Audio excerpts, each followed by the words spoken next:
Hey there, everyone. Yours truly here with a new Let's Play. Let's play Mario Land 2, the 6 golden coins. Oh, this game. I chose this game for two reasons, really. One, it's one of the few games I'm actually good at. Yes, that is depressing. And two, well, I know a lot about the game. An unhealthy amount. A horrible amount. As you can tell, I actually have a save file with a level on it. Well, that recording went bye-bye, which is rather unfortunate. So, we'll actually get to demonstrate some of the things that this menu can do.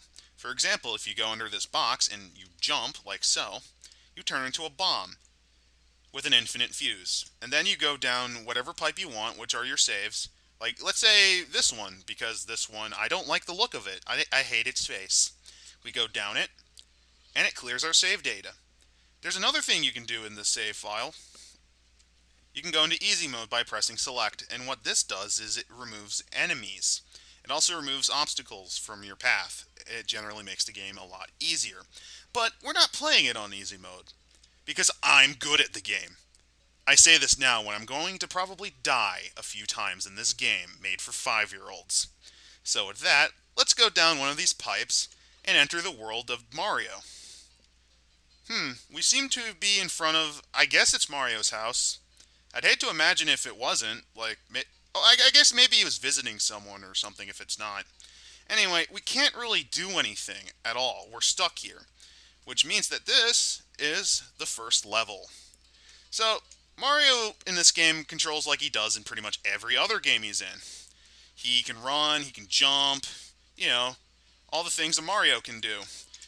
He can also stomp on Goombas too, so it's not exactly a departure from form. It's not like Mario's Missing or Luigi's Mansion. And coincidentally, if you hold the run button, you can pick up some enemies like, well, these Koopas. And we come across our first power-up in the game, the mushroom. It does pretty much the same thing as all the mushrooms do.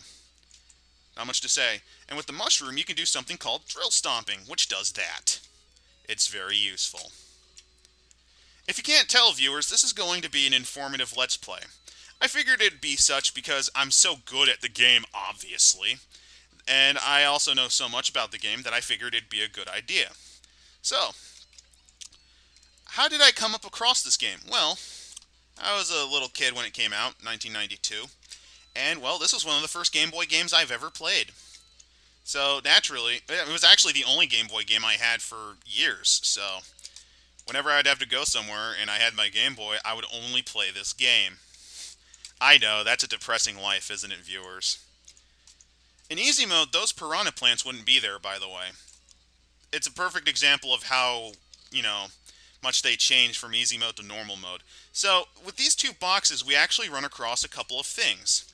We first run across the invincibility star, although I'm not going to show that off just yet. And the second is, we run into those hearts. I don't feel like stomping on that Goomba, so let's demonstrate the invincibility star now. Invincibility Star, what that does is, after a certain number of enemies, 5 to be exact, you get 1-ups like that. And I'm going to continue across and kill more enemies, as many as I can. Why? For more 1-ups. Yes, this game's actually very forgiving about 1-ups. I mean, look at it. I'm on the first level, and I already have 10 lives. That's redonkulous. Oh, I also forgot to show this. What this is it's a checkpoint bell. You ring it, and, well, if you die, you actually start at that point rather than at the beginning. Like I said, the game is very forgiving, and say hello to the Fire Flower upgrade.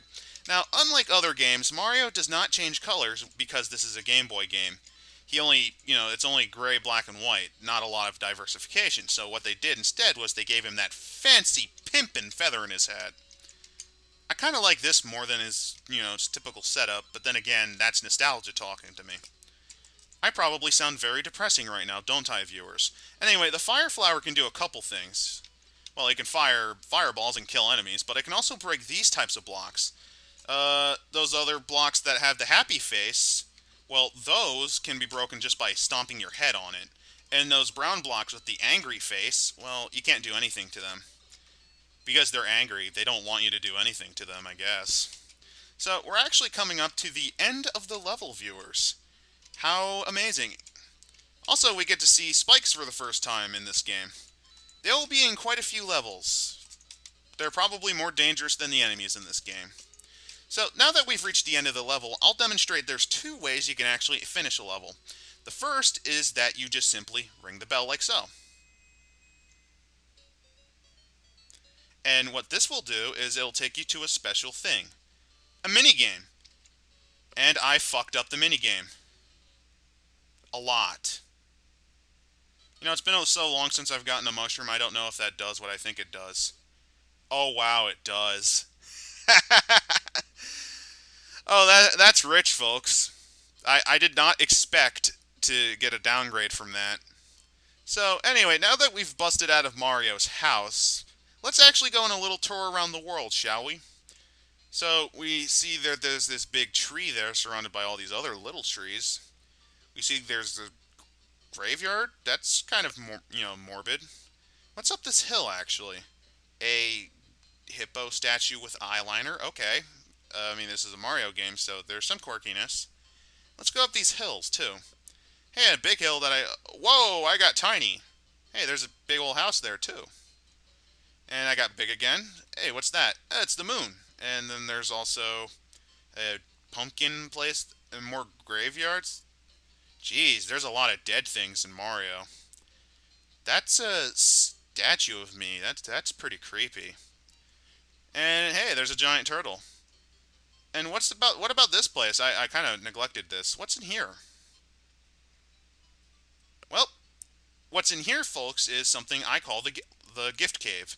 What it does is, well, you press the jump button like so, and you start playing slots. Yeah, basically you gamble in this game. So, you wait for the bird to do whatever, like I'm going to wait for it to get in the middle like so, that's a little off, and whatever it lands on, you'll get. Except for certain things, like I think there's the witch, and there's like maybe one other thing. And the more coins you put into them, I forgot to mention, coins in this game don't give you lives. What they do is, you store them and then you use them to do things. Like, let's say if you had 999 coins, which is the maximum you could get in this one. The prizes get progressively better from the 30 to the 999. So it could be worth going in there, although I really don't plan on going into the gift cave just because there's so many lives in the game. It's ridiculous. This game is so forgiving. So there's one last thing that we can do on our tour. Let's go up here. What's up here? I think we saw it at one point. Oh, that's a creepy castle. Who's that handsome fellow? Oh, I didn't get a good look at him. Oh, hey, that is the name of the game. Hey, can I get in? No. Oh, well. I guess we'll have to come back here later, viewers. Seriously, this castle is kind of creepy. Although that guy up there is pretty dashing. I don't think... Maybe he's the bad guy in this game. I don't know.